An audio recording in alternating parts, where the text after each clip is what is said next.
Okay, it's recording now. All right, so we're talking about graphs of functions. Yellow's not a good color. It's not a bad color, it just doesn't show up very well. That's nothing against yellow. But, okay,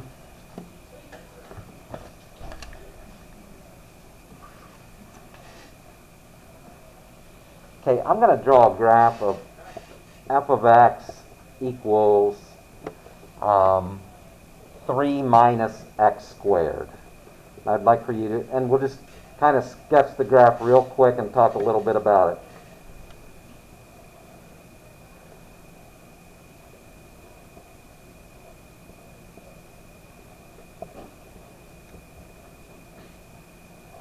So, for example, when x is 0, 3 minus 0 squared is 3. So when x is 0, y is 3.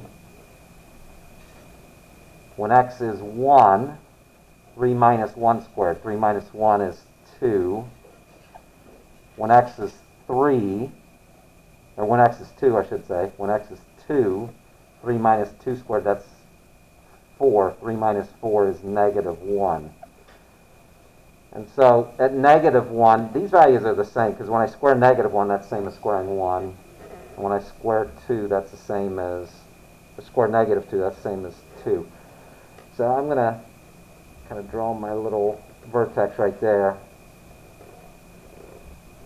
And draw the parabola that comes out of this thing. Okay? We are hitting the x-axis. We're hitting between negative 1 and negative 2 here. I mean, negative 1 and negative 2 and 1 and 2 here.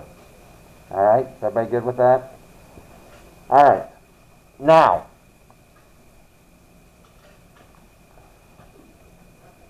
the big thing I want to talk about here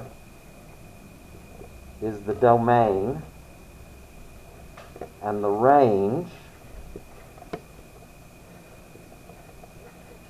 And I've already done that calculation, but what f of 0 equals.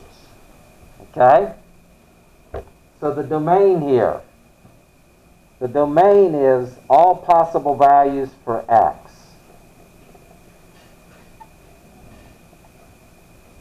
Is there anything that I am prohibited from putting in for x that makes the thing undefined or something like that?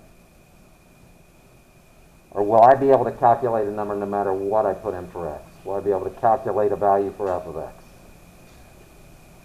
What do you think? Stephen?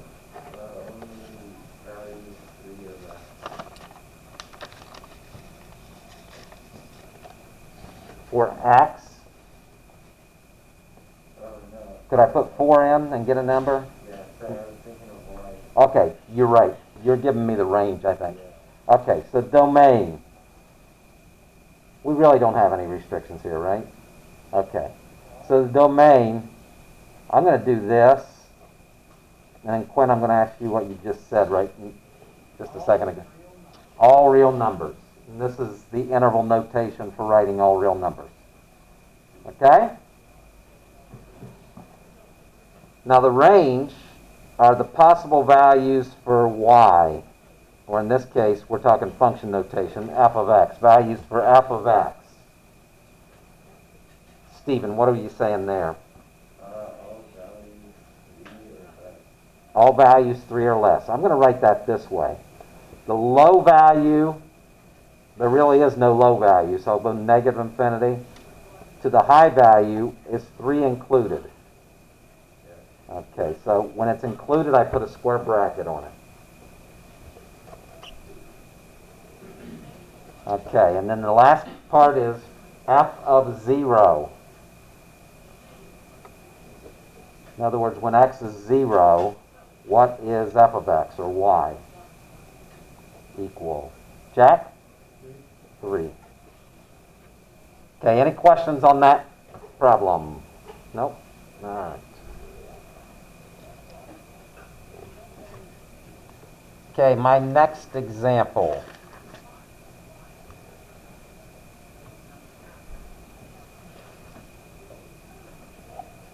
I've got f of x equals, in this example, the square root of x minus 9. Now, instead of just looking at the graph, I want to think of a more algebraic way of finding the domain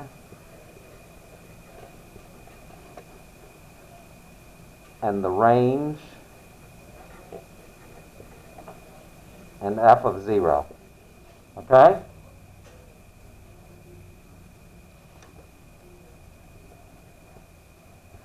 Okay. What restrictions do I have in this function? A square root function. I would say X can't be 9. Okay. You're on the right pivotal point, but can it be 9 or can it not be 9? I'm trying to think of If it is 9, 9 minus 9 is 0. Can you take the square root of 0? Okay, we can do that. Okay, so 9, but you are on right pivotal value. We need to make sure what's under the radical is greater than or equal to 0, right? X minus 9, so we're figuring domain here. And when you add 9 to both sides, x has to be greater than or equal to 9. Okay, and you can write it that way. That's in inequality form. In interval notation, 9 is the smallest value.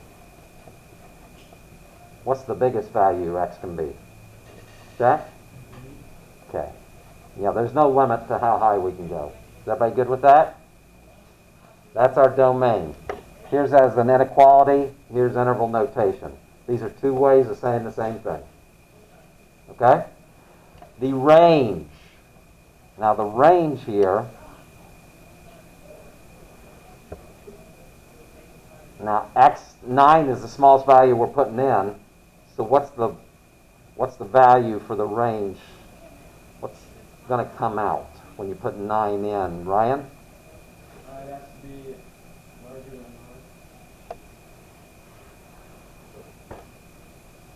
It does have to be larger than 1, but I think we can go a little bit further. Oh, I said 9. Oh, 9. Okay. Well, if I put 9 in, 9 minus 9 is 0, right? What's the square root of 0? 0. Okay. F of x is going to be greater than or equal to 0. The range, we're talking about what comes out. When we put our lowest value for the domain in, we're getting our lowest value for the range in this case. That's not always the case, but it is here. Okay? Interval notation would include 0, and it will never stop going up. Okay, it might be a little easier to kind of look at the graph of this.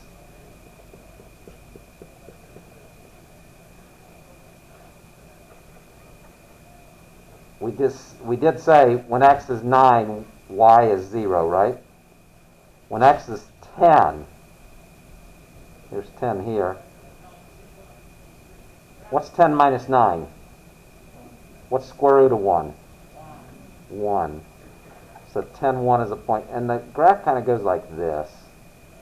It does increase. It doesn't increase very fast, but it never stops increasing and never has a ceiling on it. Okay? Everybody good with that? Well, let's find f of 0.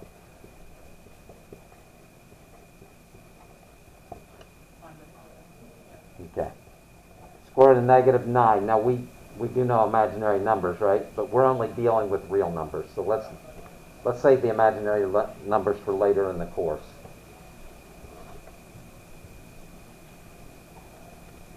In the real number system, you can write undefined. I like that. I was getting ready to write something else. Or we can say it just does not exist. Because negative 9 is not in our domain, is it? I'm sorry. 0 is not in our domain. We're only putting values from 9 and higher in. Is everybody clear with that? All right.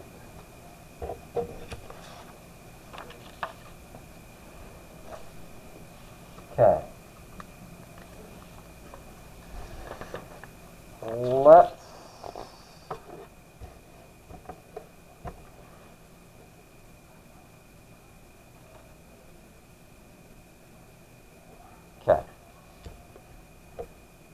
next example. I'm going to just draw here's my x-axis, here's my y-axis. My function's going something like this. Oops, I said it wrong. I didn't mean to say that. My graph is going something like this. And the question is this graph a function? I know. Okay. Is this graph a function? Okay. And the answer is yes, because I called it one, but I might have been wrong. But it is. Why? What is there any test or something you have that when you look at a graph you know it's a function or not a function?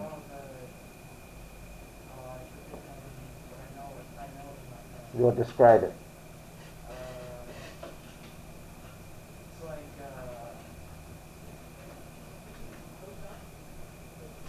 I don't Okay. know. I do think you know it, but it's not coming to you. All right. My mind Is it the vertical line test? Vertical line is test. exactly what I'm Okay.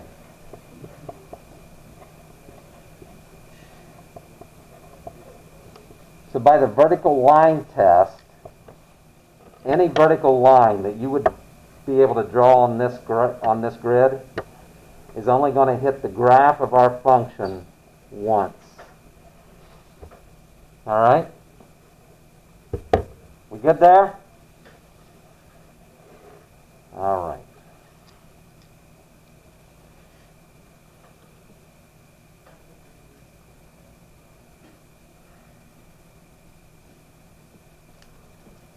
Okay, next.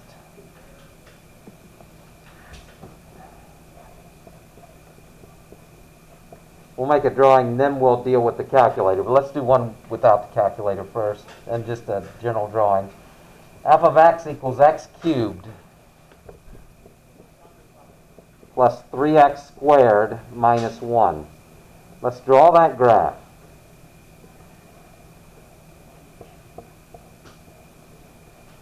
I'm going to go about 5 ticks on each side of the origin. Okay. So,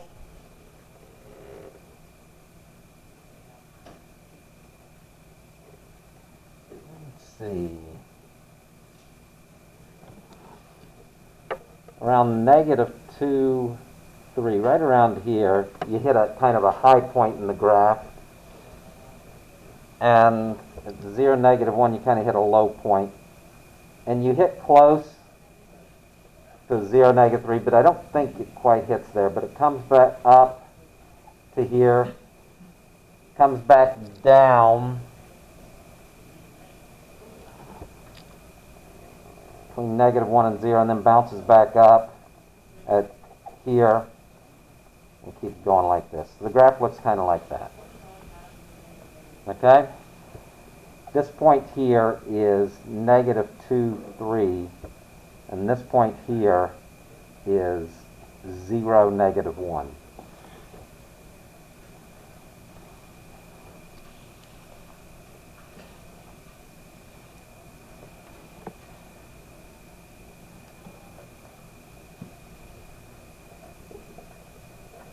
Okay, now just from the graph,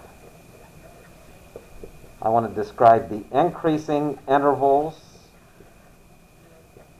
on x, and generally that's what we're going to always do. We'll talk about it on x, even though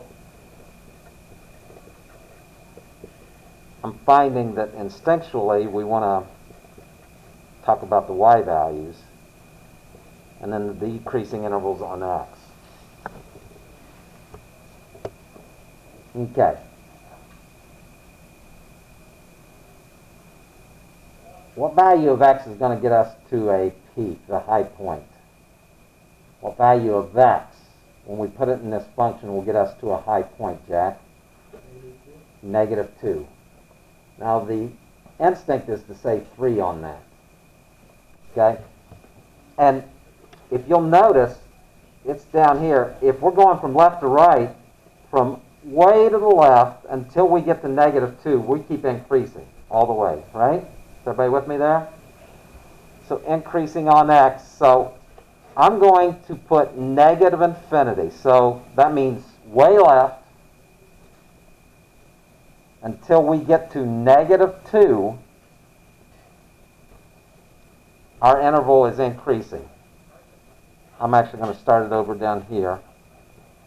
Because is there another place where it's increasing, the graph, Jack? From -1? Okay. Say it again, Jack. Okay. Now I'm going to put this symbol, the U symbol here, and that actually means more like union or. And the x value is 0. And as long as we keep going right, the graph keeps going up, right? Just think of it kind of like that. Right and up. Any questions on that? Everybody understand I'm giving the x coordinates, not the y coordinates. Okay, same thing for the decreasing intervals, or interval in this case, right? Where is this function decreasing on x? Quinn? From -2 to 0. Okay, that is correct. And that's the only place. This little part right here is the only place it decreases. Everybody good with that? Okay, you don't see it slanting downwards anywhere else. Notice I use curved brackets on these. I'm not including those ends. Okay. All right? Those are the turning points. Like -2 is a turning point and 0 is a turning point. All right? Okay.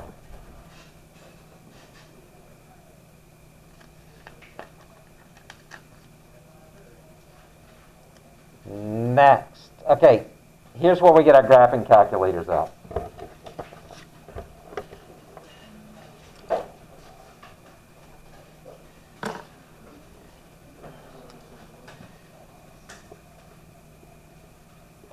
We're going to find, now when it asks for the relative maximum, I want the xy coordinate. Okay? Here's my function. F of x equals -4x squared minus 7x plus 3. Some of you, this is just kind of a refresher. Can we see that pretty good? Okay. Turn it on. I'm going to clear this equation out. You guys ready? Everybody, I want you to try this and make sure you're good with the key sequence and everything. Did it leave me again? Nothing. Negative. Wait, I don't want that one. I'll go up to y1 here. Negative 4x. The x button is this x, comma t, comma theta, comma n. This is the x. I have a square button there. I got minus 7x plus 3. And I'm just going to hit graph. This is kind of the standard graph. The x goes from -10 to +10, and the y goes from -10 to +10. If you want that standard graph, if you don't have it right now, and I'm going to do this too, let's all do this. If you hit zoom, hit the zoom button, and number 6 here. Come on, focus.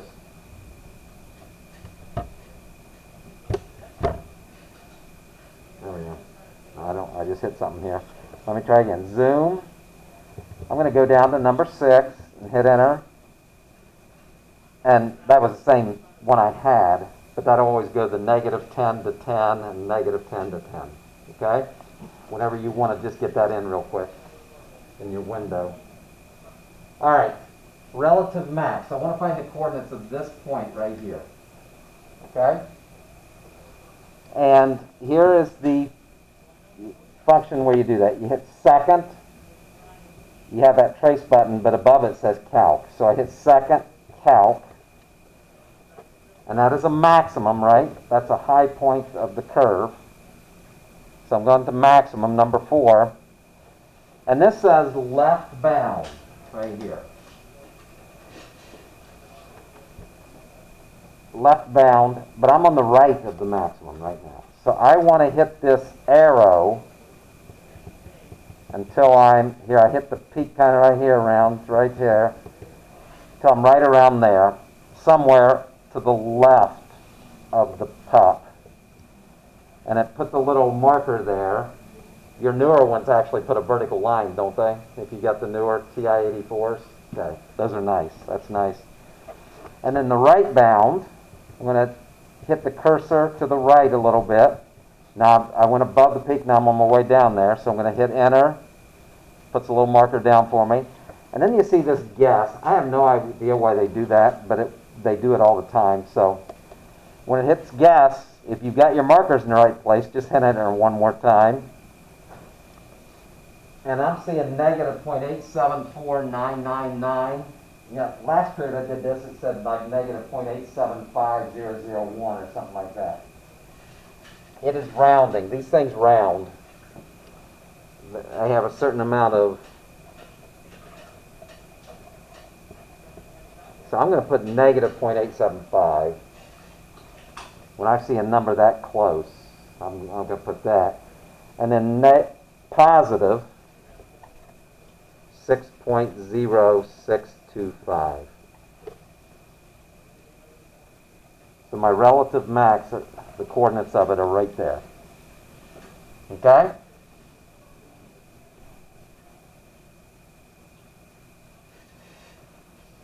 Any questions? Was everybody able to use it? Okay. You do it fine. All right. Let's try another function, and we're going to go for the relative max and relative min on this one. Okay. F of x equals x cubed minus 2x squared.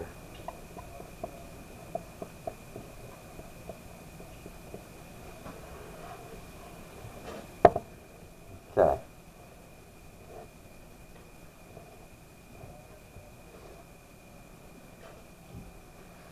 All right. Hit the y equals button. I'm going to clear this one out and put a new one in. X, I'm going to use the power button here, to the third. It went up in that exponent, so I'm going to hit the right arrow to bring it back down out of the exponent. Minus 2x squared. We'll go ahead and graph that. All right. I want to find the coordinates of this point and this point. That point looks like it's 0, 0, but it may or may not be. So we're going to just... So here's a relative max. This one right here. So I hit second and calc. I go to maximum. I need to be left of that. Looks like it's right on it. I'm left of that high point a little bit. Hit enter. And I'm going to go over until I am right of that high point. And I hit enter. And I'm ready for a guess. Okay. That doesn't look like 0, 0. But if you look at this, that is 6.6976 times 10 to the negative 7th. That's scientific notation. Okay? So we're talking 0.000000669, essentially 0. Again, it's a rounding thing with these. And this one's even closer to 0. It's negative 8.97 times 10 to the negative 13th. So I am going to go for 0, 0. Whenever I see these scientific notations turn up like this, I'm pretty sure it's 0. Okay? With these negative exponents. Okay. Now, let's get that relative min. Second calc. That's number 3 is min. Okay, I'm a little to the left of it, I mean. Right now, I'm a little left of that peak, so I'm going to hit enter. Then I'm going to scroll because it asks for the right bound. I'm going to hit enter. I'm to the right of it, and then hit guess. And I'm going to go 1.333. I'm going to go 3 decimal places. And negative 1.185. Okay?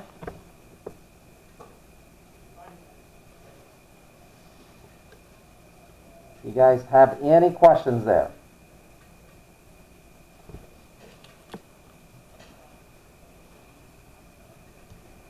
All right.